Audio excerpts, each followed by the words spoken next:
Gynt was a handsome young boy who came from a far-off country called Norway. Peer had decided that when he grew up, he would marry a beautiful girl named Solvig. She had said to him, "Someday, Peer, if you learn to work for what you want instead of just taking it, maybe we will marry and be happy."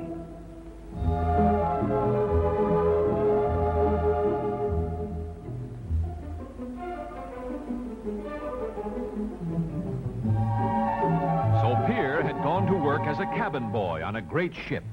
He had sailed from Norway to a strange country called Arabia, where many of the people lived the year round in tents and traveled over the sandy deserts on the backs of camels.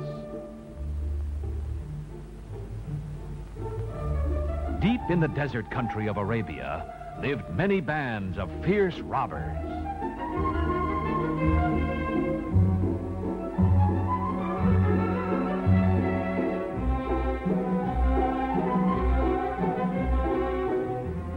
In Arabia, Peer met a beautiful but dangerous dancing girl named Anitra. She said to Peer, "Why should a handsome and clever young man like you work?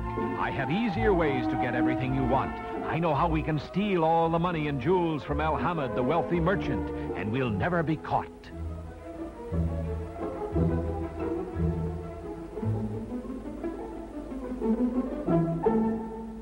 Peer listened to Anitra's plan. It sounded so easy.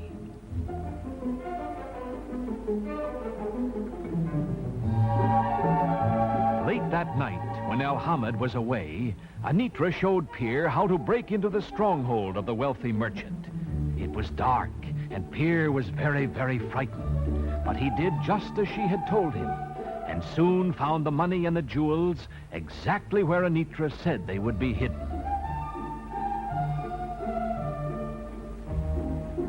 Peer heard someone coming. Quickly, he slipped out of a window and dropped softly to the street below.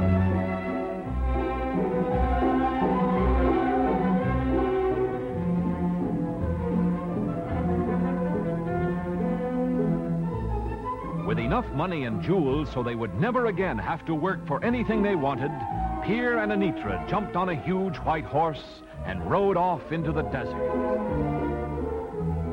But neither Peer nor Anitra noticed the dark eyes that watched them as they rode away.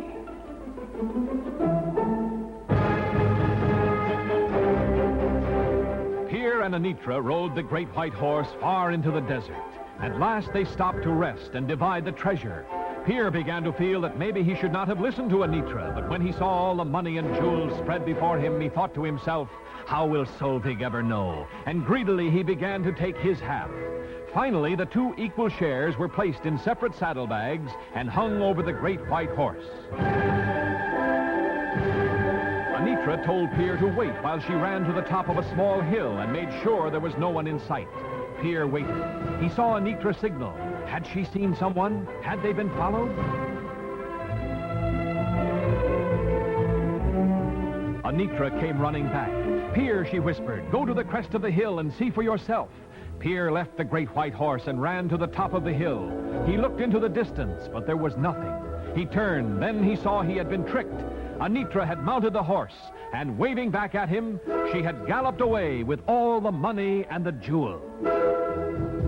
Alone in the great desert, Peer trudged slowly through the hot sand. What a fool he had been. Evening came. Peer was thirsty and hungry. The desert was burning in the daytime, but at night it was freezing. Far ahead, Peer saw fires. As he came closer, he could see it was probably the camp of robbers. He crawled as close as he could, and there he saw Anitra standing before the robber chieftains. The tribesmen had captured her, taken all her money, and made her a slave.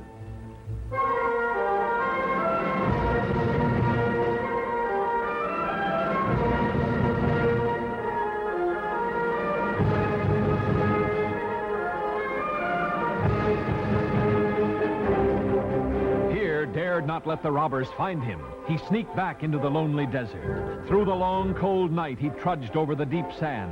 "How right you were, Solvig," he said to himself. "How right you were. If I ever get out of the desert, I'll never, ever take what is not mine."